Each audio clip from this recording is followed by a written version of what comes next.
وَلَقَدْ يَسَّرْنَا الْقُرْآنَ لِلذِّكْرِ فَهَلْ مِن مُّدَّكِرٍ۔ الحمد للہ رب العالمین والصلاة والسلام علی سید الانبیاء والمرسلین، اما بعد فاعوذ باللہ من الشیطان الرجیم، بسم اللہ الرحمن الرحیم۔ ان الذین فرقوا دینہم وکانوا شیعا لست منہم فی شیء انما امرہم الی اللہ ثم ینبئہم بما کانوا یفعلون۔ صدق اللہ العظیم۔ قابل صد احترام اللہ کے فضل اور اس کی توفیق سے آج ہم سورہ انعام کا پڑھنا مکمل کر پائیں گے۔ یہ آخری آیات مبارکہ گویا کہ ایک صدارتی خطبہ ہے اس پوری سورہ انعام کا، حلت اور حرمت کے مسائل اور مشرکین اور کفار کے عقائد کی تردید اور عقائد حقہ کی تبیین کے بعد اب ایک صدارتی خطبہ ہے، گویا وہ اللہ ارشاد فرما رہا ہے۔ اور سورہ انعام اپنے مزاج کے اعتبار سے مکی تھی، اور مکے کے لوگ بھی کفر اور شرک کی بیماری میں مبتلا تھے۔ آج اللہ ان کو متحد فرما رہا ہے اپنے اس آخری خطبے میں کہ جو تفرقہ ڈالتے ہیں اور ایک دوسرے سے دور ہو جاتے ہیں، تو اللہ فرما رہے محبوب آپ کا ان میں سے کسی کے ساتھ کوئی تعلق نہیں ہے، ان کا معاملہ آپ اللہ پہ چھوڑ دیں، اللہ ان کو خود آگاہ فرمائے گا جو کچھ وہ کیا کرتے تھے۔ تو دین میں تفرقہ بازی اور پھر دین کے انعامات، یہ دو آج بڑے موضوعات ہیں۔ اور جب کفار اور مشرکین حضور کو گارنٹی دیتے کہ آپ بھی ہماری طرح آ جائیں ہمارے مذہب اور دین کی طرف، تو ہم گارنٹی دیتے ہیں آپ کو کہ آپ کو کوئی تکلیف نہیں ہوگی، تو اللہ اپنے حبیب کی زبان سے یہ فرما رہا ہے کہ محبوب انہیں بتلا دے کہ تم اب تو گارنٹی دے رہے ہو، لیکن مرنے کے بعد کوئی کسی کا بوجھ نہیں اٹھائے گا، ہر بندہ اپنے اعمال کا جواب دہ ہوگا۔ اس لیے یہ اس دنیا میں رہ کر عارضی گارنٹیاں جو تم خواہشات کے جو بت ہیں ان کے پجاری بننے کا مجھے بھی کہہ رہے ہو، لہذا میں تمہارے اس موقف کو کبھی تسلیم کرنے کے لیے تیار نہیں۔ ان الذین فرقوا دینہم، ان بے شک الذین وہ لوگ جنہوں نے فرقوا تفریق کر دی، تفرقے میں ڈال دیا، دینہم اپنے دین میں، جنہوں نے اپنے دین میں تفرقہ ڈالا، وکانوا شیعا، واو کا معنی، اور کانو ہو گئے، کانا وہ ایک ہوا، کانا دو، کانو وہ سب ہو گئے، شیعا گروہ، شیعا وہ کئی گروہ ہو گئے۔ اے محبوب لست منہم فی شیء، نہیں ہے آپ کا ان سے کوئی معاملہ، لستا آپ کا نہیں ہے محبوب، منہم ان میں سے کسی کے ساتھ بھی، فی شیء کوئی معاملہ، محبوب آپ کا ان سے تعلق ہی کوئی نہیں ہے، آپ کا ان سے معاملہ ہی کوئی نہیں ہے۔ انما امرہم الی اللہ، انما بے شک امرہم ان کا امر اور ان کا معاملہ الی اللہ، ان کا معاملہ اللہ کے حوالے ہے، ثم پھر ینبئہم وہ بتلائے گا انہیں، بما کانوا یفعلون جو کچھ وہ کیا کرتے تھے۔ تو یہ کفار اور مشرکین کا دین سے دور ہونا بھی تفرقہ بازی ہے۔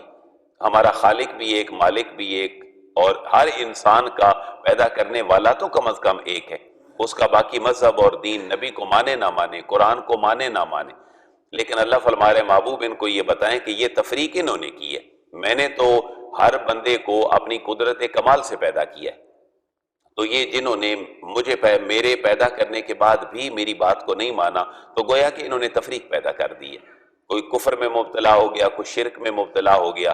یہ اس زمانے کے لیے بھی ہے جو مسلمان اور کافر کفر اسلام سے دور ہوا، لیکن یہ میرے اور آپ کے لیے بھی ہے کہ اللہ فرما رہے کہ جس امت کا خدا بھی ایک ہے، اس کا رسول بھی ایک ہے، اس کی کتاب بھی ایک ہے، اس امت کا تقسیم ہونا کوئی سمجھ نہیں آتا۔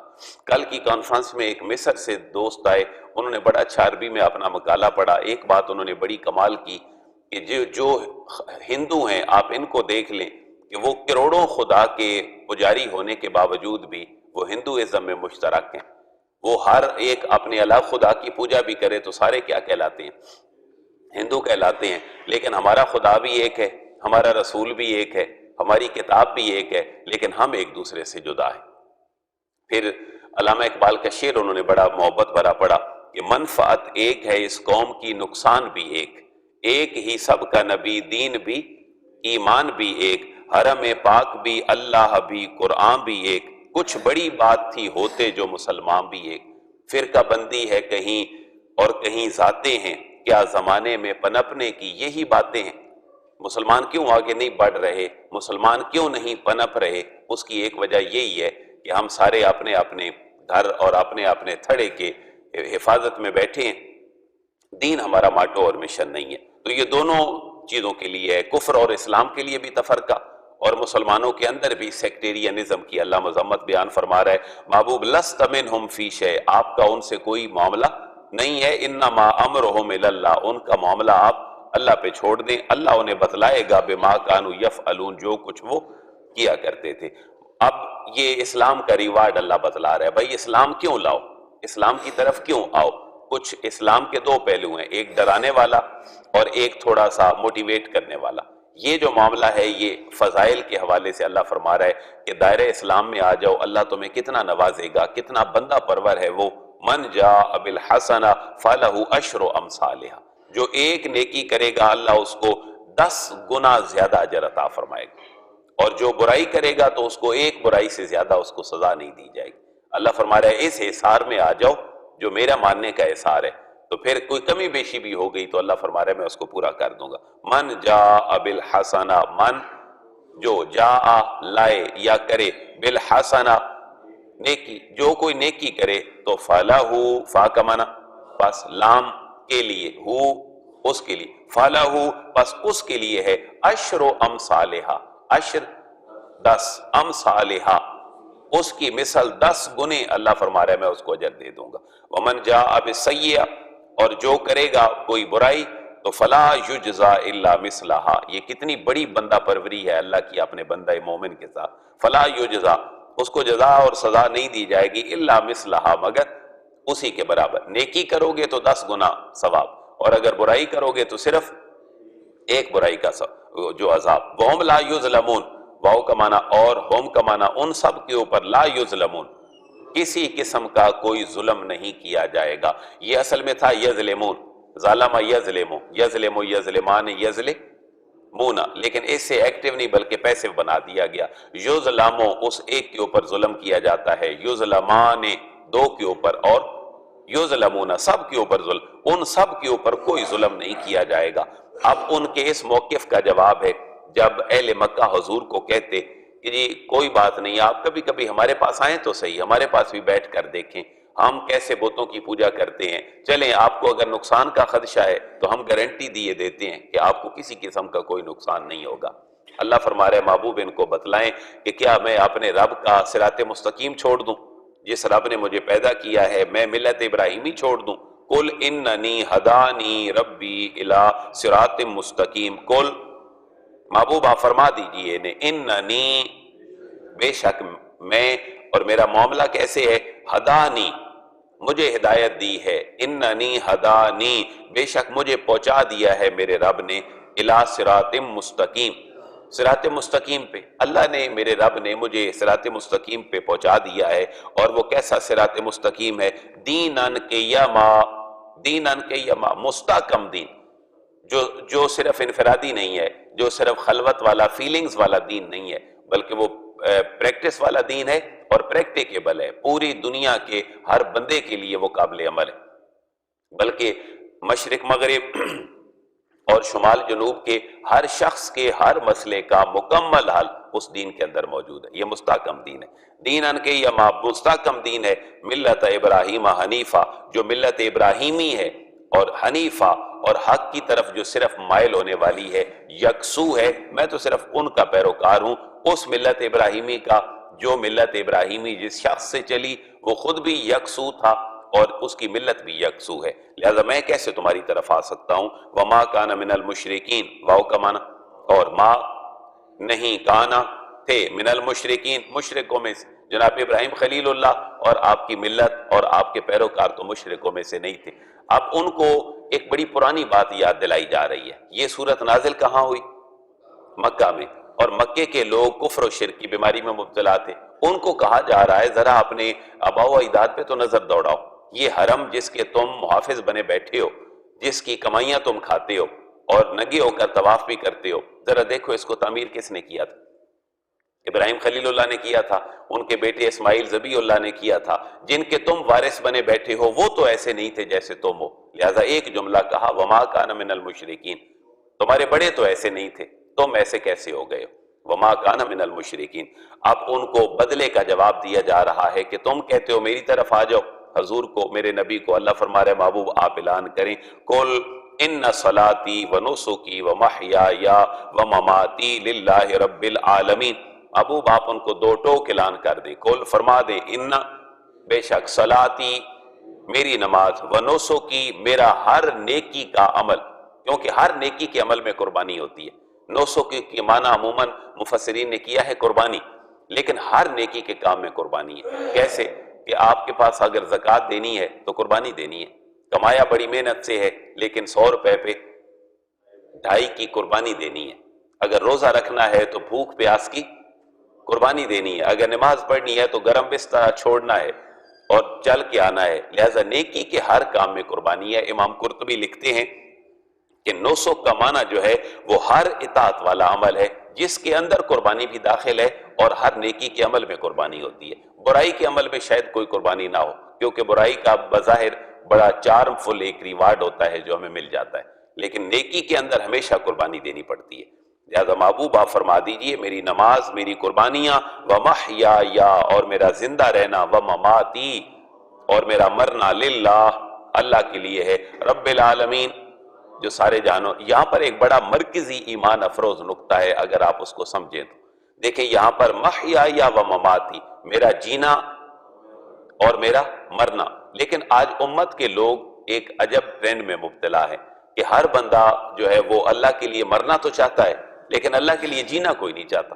ہر بندہ جذباتی ہو کر یہ کہتا ہے میری ناموس رسالت پہ جان بھی قربان ہے، کیا اسی رسول کی ہر بات مانتے ہوئے وہ زندہ رہنا بھی پسند کرتا ہے؟ یہ امت کا ایک المیہ ہے کہ مرنا اللہ کے لیے وہ چاہتا ہے لیکن اللہ کے لیے جینا نہیں چاہتا۔ جس دن وہ اللہ کے لیے جینا شروع کر دے گا اس کی زندگی حیات بن جائے گی، اور اتنا نفع کا سودا ہے یہ کہ اسلام میں کو مر جائے تو وہ بھی شہید ہے، لیکن اگر وہ زندہ رہے، اور وہاں اللہ کہہ رہا ہے کہ مرنے کے بعد تو شہید ہے، اور شہید کیا ہوتے ہیں؟ زندہ ہوتے ہیں، لیکن اگر وہ زندگی میں ہی اللہ کے لیے جیے اور اس کے رسول کے لیے جیے، اس کی زندگی پھر کتنی بڑی زندگی بن جائے گی۔ لہذا یہ جو غلامی رسول میں موت بھی قبول ہے، بلکہ غلامی رسول میں موت بھی حیات ہے۔ یہ جو غلامی رسول میں موت جو ہے یہ حیات بن جاتی ہے، اور حیات تو پھر حیات جاویدانی بن جاتی ہے۔ لہذا اللہ اور اس کے رسول کے لیے مرنا بہت بڑا اعزاز ہے، لیکن اللہ اور اس کے رسول کے لیے جینا بھی بہت بڑا اعزاز ہے۔ ہم جب میت اٹھا کے جاتے ہیں تو 10 قدم اٹھا کے چلنا اس کو ہم ثواب سمجھتے ہیں، لیکن زندہ انسان کی ہم ٹانگیں کھینچتے ہیں، اس زندہ انسان کو کندھا دینا یہ ان 10 قدموں سے بھی زیادہ ثواب ہے۔ مرے ہوئے انسان کو کندھا دینا بہت بڑا ثواب ہے، لیکن زندہ انسان کو سٹینڈ کر دینا کتنا بڑا ثواب ہوگا۔ یہ ایک المیہ ہے ہمارا۔ تو حضرت ابراہیم خلیل اللہ اور جناب رسول اللہ صرف مرنا نہیں فرما رہے، بلکہ ومحیای و مماتی، میرا جینا بھی، ومماتی اور میرا مرنا بھی، للہ اللہ کے لیے ہے۔ کون؟ اللہ رب العالمین، جو تمام جہانوں کا، سارے جہانوں کا رب ہے۔ کون ہے؟ لا شریک لہو، لا نہیں، شریک کا کوئی شریک، لہو اس کا نہیں ہے کوئی شریک اس کا، وبذالک امرت، تم کہتے ہو کہ میں گاہے گاہے تمہاری طرف آ جاؤں، فلیکسیبل ہو جاؤں، کبھی تمہاری مجلس میں بیٹھ جایا کروں شباب اور کباب کی محفلوں میں، اور کبھی اپنی طرف توحید و رسالت کی بات کر لیا کروں، نہیں، وبذالک امرت، میں اسی رب کا عبادت گزار ہوں کہ جس کا کوئی شریک نہیں ہے، وبذالک امرت، اور مجھے صرف اسی کا حکم دیا گیا ہے، میرے لیے کوئی آپشن نہیں ہے کہ میں اپنے موقف کو چھوڑ کر تمہاری طرف آ جاؤں۔ واو کا معنی، اور بذالک اسی طرح کا، امرت مجھے حکم، مجھے صرف اسی کا حکم ہوا ہے، میرے لیے یہ سارے سبجیکٹ کمپلسری ہیں،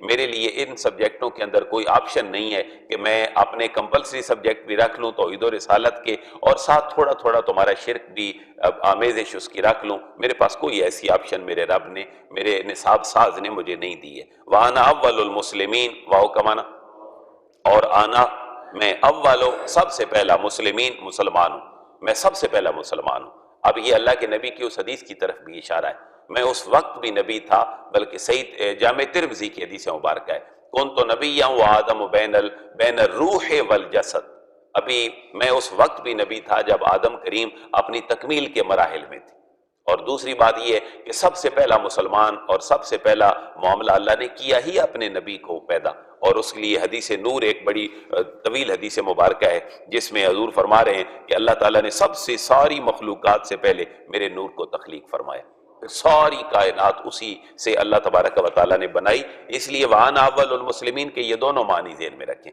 حضور تخلیق میں بھی سب سے پہلے اور حضور نبیوں میں بھی آئے آخر میں، لیکن نبوت آپ کو کب دی گئی؟ سب سے پہلے۔ انا اول المسلمین کے یہ دونوں معنی ہیں۔ محبوب آپ ان کو ذرا دوسرا مقدمہ بھی قائم کر دیں، کل آپ فرما دیجئے غیر اللہ، کا معنی کیا؟ غیر اللہ، اللہ کے سوا، کیا اللہ کے سوا، ابغی ربا، ابغی میں تلاش کروں، ربا کوئی رب، کیا اللہ کے علاوہ میں کوئی رب تلاش کروں؟ حالانکہ وہ ہوا رب کل شے، حالانکہ جس رب کا میں عبادت گزار ہوں وہ تو رب کل شے، وہ تو ساری کائنات کا رب ہے، وہ تو تمہارا بھی رب ہے، اور بلکہ اگر مخلوقات کو دیکھا جائے تو وہ تو تمہارے ہاتھ سے بنائے ہوئے بتوں کا بھی رب ہے، کیونکہ اس کی مخلوق میں آتے ہیں وہ رب کل شے، وہ ہر ایک چیز کا رب ہے۔ اور ولا تکسب کل نفس الا علیہا، یہ بھی اسی چیز کے ساتھ آپ ایڈ کر لیں کہ حضور محمد صلی اللہ علیہ وسلم آ جائیں ہماری طرف، ہمارے ساتھ بھی کبھی کبھی بیٹھ جایا کریں۔ اللہ فرما رہے نہیں، بوجھ نہیں اٹھائے گا کوئی بھی، ولا تکسب کل نفس الا علیہا، واو کا معنی، اور لا تکسب نہیں کماتا، کسب یکسب کمانا ہے، کسب کرنا کمانا، الکاسب حبیب اللہ، ہاتھ سے روزی کمانے والا اللہ کا دوست، اسی سے نکلا ہے کسب، اور نہیں کماتا کل نفس کوئی بھی شخص، جو کچھ بھی کوئی کرتا ہے الا علیہا، اس کا ذمہ بھی اسی نفس کے اوپر ہوتا ہے، جو نفس جو کرتا ہے اس کا ذمہ بھی اسی کے اوپر ہے۔ اور تم کہتے ہو میں تمہارے اندر بھی بیٹھ جایا کروں تو میں جو کروں گا اس کا ذمہ دار بھی تو میں ہوں، تم کیسے گارنٹی دے سکتے ہو؟ وَلَا تَزِرُ وَازِرَةٌ وِزْرَ أُخْرَىٰ، واو کا معنی اور، لا تَزِرُ نہیں اٹھائے گا، وَازِرَةٌ کوئی بوجھ اٹھانے والا، وِزْرَ أُخْرَىٰ کسی دوسرے کا بوجھ، کوئی بوجھ اٹھانے والا کسی دوسرے کا بوجھ نہیں اٹھائے گا۔ تم کیسے کہہ سکتے ہو کہ میں اللہ کو چھوڑ کر تمہاری طرف آ جاؤں؟ ثُمَّ إِلَىٰ رَبِّكُمْ مَرْجِعُكُمْ، ثُمَّ پھر إِلَىٰ رَبِّكُمْ تمہارے رب کی طرف ہی، مرجعکم لوٹ کر جانا ہے۔ یہاں دیکھیں انہیں کتنی اپنائیت کا احساس دلایا جا رہا ہے کہ تم کہتے ہو تمہاری طرف آ جائیں، نہیں، بلکہ جو میرا رب ہے وہی تمہارا بھی رب ہے۔ ثم الی ربکم، پھر تمہارے رب کی طرف۔ اللہ نے یہ نہیں فرمایا کہ محبوب تم کہو کہ میرے رب کی طرف لوٹ کر آ جاؤ، بلکہ محبوب ان کو اپنائیت کا احساس دلائیں، ان کے اندر یہ بھی جذبہ پیدا کریں کہ جو میرا رب ہے وہ تمہارا بھی رب ہے۔ میرا وقار دیکھ لو، میرے معاشرے میں میری پوزیشن دیکھ لو، لوگ مجھے صادق اور امین کہتے ہیں، لوگ میرے اوپر ٹرسٹ کرتے ہیں، حجر اسود کی تنصیب کا معاملہ ہو تب بھی تم میرے اوپر ٹرسٹ کرتے ہو۔ اور ایک اماں خدیجہ جیسی ایک عورت جو ہے وہ حضور کو اپنا آپ پیش کر دیتی ہیں، اپنا مال و دولت پیش کر دیتی ہیں۔ بڑے بڑے سردار خیی ابن اخطب کی بیٹی جناب صفیہ اور ابو سفیان کی بیٹی جناب ام حبیبہ، یہ سارا کچھ کیا تھا؟ اللہ فرما رہے یہ اسی رب کا میں بھی بندہ ہوں جس نے مجھے یہ کریکٹر دیا ہے، تم بھی ایسے ہو جاؤ، تم بھی ایسے ہی پاک باز بن جاؤ۔ اپنائیت کا احساس ہے۔ ثم الی ربکم، پھر اپنے رب کی طرف ہی تمہیں مرجعکم لوٹ کر جانا ہے۔ فَيُنَبِّئُكُمْ، فا کا معنی پس، يُنَبِّئُكُمْ وہ انتباہ کرے گا، وہ باخبر کرے گا، وہ بتلائے گا تمہیں، بِمَا كُنْتُمْ فِيهِ تَخْتَلِفُونَ جس میں تم اختلاف کیا کرتے تھے۔ یہ بھی پاسٹ پرفیکٹ کنٹینیو ہے، کانا کے ساتھ تختلفون تبدیل ہو گیا، کنتم تختلفون، یہ اصل میں تھا کانا یختلفو، کانا یختلفان، کانو یختلفون، یہ آگے جب مذکر مخاطب میں گئے تو کنتم تختلفون، اس کا واحد تھا کنت تختلفو، کنتما تختلفان، کنتم تختلفون، اور تم جس میں اختلاف کرتے تھے وہ اللہ تمہیں بتا دے گا۔ وَهُوَ الَّذِي جَعَلَكُمْ خَلَائِفَ الْأَرْضِ وَرَفَعَ بَعْضَكُمْ فَوْقَ بَعْضٍ دَرَجَاتٍ لِيَبْلُوَكُمْ فِي مَا آتَاكُمْ إِنَّ رَبَّكَ سَرِيعُ الْعِقَابِ وَإِنَّهُ لَغَفُورٌ رَحِيمٌ۔ اب وہ رب کون ہے؟ واو کا معنی اور ہووا وہی ہے۔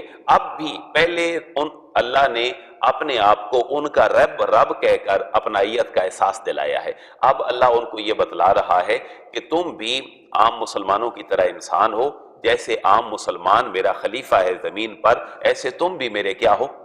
خلیفہ ہو۔ یہ دیکھیں نا، یہ ناراض لوگوں کو منانے کا طریقہ ہے، بھئی آپ بھی غلط نہیں ہیں، آپ بھی ٹھیک آدمی ہیں، تھوڑا سا آپ آگے بڑھیں، کن کاموں میں پڑ گئے ہیں آپ؟ اللہ نے آپ کی شکل و صورت بنائی ہے، آپ کو وقار دیا ہے، اس لیے ان چھوٹی موٹی باتوں میں نہ پڑا کریں۔ اسی کیفیت میں اللہ ان کو بتلا رہا ہے بھائی جیسے رب تمہارا رب ہے، ایسے لیے اسی طرح تم بھی کمال انسان ہو، لیکن تھوڑا سا اپنی سوچ پہ غور کرو۔ واو کا معنی اور ہوا وہی اللہ ہے، الذی جس نے جعلکم تمہیں بنایا ہے، خلائف الارض زمین میں اپنا خلیفہ، وہی رب ہے جس نے زمین میں تمہیں اپنا خلیفہ بنایا ہے۔ دیکھیں نا یہاں بھی اپنائیت ہے، یہاں یہ نہیں کہا جا رہا بھائی مجھے محمد کو تو خلیفہ بنایا ہے اور تم شودر قسم کے لوگ ہو، نہیں، وہ رب بھی تمہارا ہے اور خلیفہ بھی اللہ کے زمین پر تم ہی ہو۔ وَرَفَعَ بَعْضَكُمْ فَوْقَ بَعْضٍ، واو کا معنی اور رفع بلند کر دیا، بعضکم تم میں سے بعض کو، فوق بعض بعض دوسروں کے اوپر بلند کر دیا اس نے، درجات درجوں میں، یہ درجے صحت کے اعتبار سے بھی ہو سکتے ہیں، یہ درجے قد کاٹ کے اعتبار سے بھی ہو سکتے ہیں، یہ درجے تقویٰ کے اعتبار سے بھی ہو سکتے ہیں۔ لہذا یہ جو اتار چڑھاؤ ہے، مثلا طائف اہل مکہ کہتے بھائی نبی بننا ہی تھا تو کوئی طائف کا سردار بن جاتا، مکے کا کوئی بڑا سردار کوئی تومن خان جو ہے وہ نبی بن کر آ جاتا، یہ حضرت عبداللہ کے گھر میں ایک یتیم بچہ کیسے نبی بن گیا؟ تو اللہ فرما رہے ان باتوں کی طرف نہ جاؤ، رفع بعضکم فوق بعض درجات، اللہ تعالیٰ بعض کو بعض پر فضیلت دے دیتا ہے۔ اس کے ہاں بلندی کسی ماں باپ کا پہلے مر جانا نہیں ہے، اس کے ہاں بلندی ایک اچھا انسان اور باوقار انسان ہے جو تقویٰ کا حامل ہے۔ اور اس نے یہ کیوں کیا ہے؟ لِيَبْلُوَكُمْ فِي مَا آتَاكُمْ، یہ بڑی ایک جھنجھوڑنے والی جملہ اور سنٹینس اور فریز ہے۔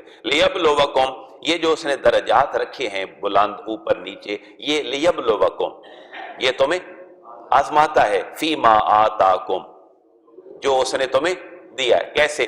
کسی کو علم دے کے آزما رہا ہے کہ میں اس سے لوگوں کو اس کے پیچھے لگا دیا کہ جی اس سے پوچھا کرو یہ تمہیں سمجھائے گا۔ اب اگر وہ نخرے کرتا ہے یا اپنے آپ کو بچا کے رکھتا ہے تو اللہ فرما رہا ہے یہ تمہیں اللہ کیا کر رہا ہے؟ آزما رہا ہے۔ یہ اللہ تمہیں آزما رہا ہے کہ کسی کو علم دے کے آزما رہا ہے، کسی کو مال دے کے آزما رہا ہے کہ مال کسی کو دے دیا اور بہت سارے سینکڑوں لوگوں کو اس کے آگے ہاتھ پھیلانے پہ مجبور کر دیا کہ جاؤ بھائی یہ تمہیں زکوٰۃ دے گا اور تمہیں سٹینڈ کرے گا، تمہیں معاشرے کا ایک جو ہے وہ ایسا شخص بنائے گا کہ تم بھی اپنی ضروریات پوری کر سکتے ہو۔ اس لیے ایک ڈاکٹر رکھ دیا، بھائی مریض بندہ بن جائے تو اس کے پاس چلے جاؤ۔ جب ڈاکٹر بنا دیا تو پھر مالدار کو بھی اور علم والے کو بھی کس کا محتاج کر دیا؟ ڈاکٹر کا محتاج کر دیا۔ لیکن ڈاکٹر صاحب کو جب مکان بنانے کی ضرورت پیش آئی یا عالم صاحب کو بھی مکان بنانے کی ضرورت پیش آئی یا مالدار کو بھی، تو انہوں نے پھر انجینئر کے پاس جانا ہے۔ لہٰذا اللہ تعالیٰ نے ہر ایک کو، انسان بڑے سے بڑا افسر بھی ہو، اس نے جوتی کو گانٹھ کہاں سے لگوانی ہے؟ کسی موچی سے لگوانی ہے، تو ساروں کو پھر ایک موچی کے ماتحت کر دیا۔ ہر بندہ دوسرے بندے کا محتاج ہے۔ انسان بہت بڑا انسان بھی ہو، اس کا ایسی خراب ہو جائے تو اس نے ظاہر ہے اس سے الیکٹریشین سے اور اس انجینئر سے ٹھیک کروانا ہے۔ ایک پنکھا خراب ہو تو اس کا اپنا کام ہے، جو میں کر سکتا ہوں وہ آپ نہیں کر سکتے، جو آپ کر سکتے ہیں وہ میں نہیں کر سکتا۔ یہ جو معاملہ ہے لِيَبْلُوَكُمْ فِي مَا آتَاكُمْ، وہ تمہیں آزماتا ہے۔ اس لیے ہر لمحے اس بات کے لیے تیار رہا کریں کہ جس لیول پہ آپ ہیں اللہ آپ کو آزما رہا ہے۔ کتنے لوگوں کو آپ سے اس نے ریلیٹ کر دیا ہے، بیوی بچے رشتہ دار ایک آدمی پہ بھروسہ کر کے بیٹھ رہے ہوتے ہیں، پوری شادی کا مجمع انتظار کر رہا ہوتا ہے ایک شخص کا، جی ہمارے تایا جی آئیں گے تو ہم آغاز کریں گے، وہ ہمارے بڑے ہیں۔ تو یہ جو اللہ نے درجات رکھے ہیں یہ آزمانے کے لیے رکھے ہیں۔ وہاں انسان کو آئسولیشن میں نہیں جانا چاہیے، انسان کو سوشل رہ کر لوگوں کی ضروریات پوری کرنی چاہیے۔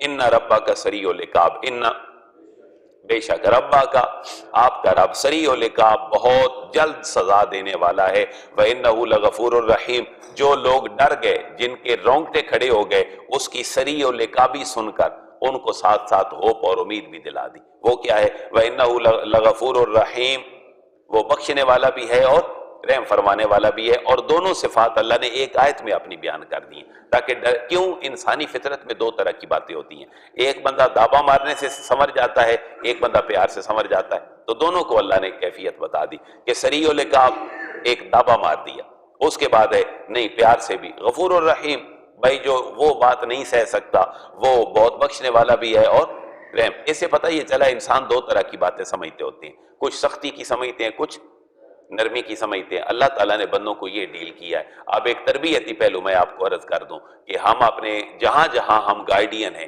وہاں ہم تربیت کے اصول کہاں سے لے سکتے ہیں؟ قرآن سے لے۔ یہ اللہ کا نفسیاتی پہلو ہے تربیت کا جو وہ بندوں کی فرما رہا ہے۔ وَمَا سَرِيُّ الْعِقَابِ، آؤ نا میرے پاس، میں پکڑوں گا تمہیں کیسے تم میری نافرمانیاں کرتے ہو۔ اور پھر ساتھ یہ بھی کہہ دیا لغفور الرحیم، میں بخشنے والا بھی ہوں، میں رحم کرنے والا بھی ہوں۔ اور ساری دنیا اللہ کے سامنے تو ایک بچہ ہے، چھوٹا سا بچہ جو اپنے گھٹنوں کے بل چلتا ہے۔ اللہ ہر بندے کو اسی لیول پہ ڈیل کر رہا ہے۔ وقت کا دارا سکندر بھی ہے تو اللہ کے آگے تو وہ گھٹنوں کے بل چلنے والے ایک بچے کی طرح ہی ہے۔ بڑے سے بڑا انٹلیکچوئل، بڑے سے بڑا طاقتور، بڑے سے بڑا پہلوان، اللہ ان سب کو سمجھانے کے لیے یہ معاملہ کر رہا ہے۔ اللہ تعالیٰ کے فضل اور اس کی توفیق سے الحمدللہ ہماری سورہ انعام بھی اپنے پایہ تکمیل تک پہنچی اور ہمارے 8.5 پارے یہاں تک مکمل ہو گئے۔ ہم نے اپنا سفر شروع کیا تھا سورہ فاتحہ سے۔ سورہ فاتحہ کے بعد تھی سورہ بقرہ، سورہ بقرہ کے بعد سورہ آل عمران، سورہ آل عمران کے بعد سورہ نساء، سورہ نساء کے بعد سورہ مائدہ، سورہ مائدہ کے بعد سورہ انعام۔ اب انشاءاللہ ہم نیکسٹ سیشن میں اگلی سورہ مبارکہ شروع کریں گے۔ اللہ اس سفر کو مزید چلتے رہے توفیق نصیب فرمائے۔ تو گرامیٹیکلی بھی چیزیں چلتی رہیں، باقی چیزیں بھی اللہ تعالیٰ ایک ایک قدم پر اس قرآن کو سمجھنے کی اور عمل کرنے کی ہمیں توفیق نصیب فرمائے۔ الحمدللہ رب العالمین والصلاة والسلام علی سید الانبیاء والمرسلین۔ ربنا آتنا فی الدنیا حسنہ وفی الآخرۃ حسنۃ وقنا عذاب النار۔ یا رب بالمصطفیٰ بلغ مقاصدنا واغفر لنا ما مضی یا واسع الکرم۔ اللہ یہ پوری سورہ مبارکہ جو میرے دوست احباب بزرگوں نے پڑھی، جتنے دوست احباب اس سورت میں شامل اور شریک رہے، اللہ اس کا ثواب تیرے نبی کے توسط سے ان کے آباء و اجداد کو، ان کے والدین، بیویاں، بچے، اساتذہ، مشائخ، محبین، جملہ اہل محلہ، اہل علاقہ، ان تمام کی ارواح کو اسحال کرتے ہیں قبول فرما۔ اللہ اس قرآن کی برکتوں سے ان کی بخشش اور مغفرت فرما۔ اللہ اس قرآن کی برکتوں سے جو قرآن ہدایت بھی ہے، رحمت بھی ہے، برکت بھی ہے، اللہ ہمارے گھروں میں، ہمارے دل و دماغ میں، ہمارے نظریے میں، ہمارے مال و دولت میں، ہماری آل اولاد میں، ہمارے گھروں رشتہ داروں میں اس کے طفیل برکتیں عطا فرما۔ ہمیں آخرت کی فکر اور اس کی تیاری کی توفیق نصیب فرما۔ اللہ ہمیں ناگہانی آفات سے محفوظ فرما، شر شیطان سے محفوظ فرما، ہمارے گناہوں کو معاف فرما۔ میرے جتنے دوست احباب اس صورت میں تشریف لائے، آج آئے ہیں یا نہیں، اللہ ان کو اجر عظیم عطا فرما، ان کے گناہوں کو معاف فرما، خیر و برکت والا ان کے ساتھ معاملہ فرما۔ وصلی اللہ تعالی علی رسولہ خیر خلقہ محمد وآلہ وصحبہ اجمعین۔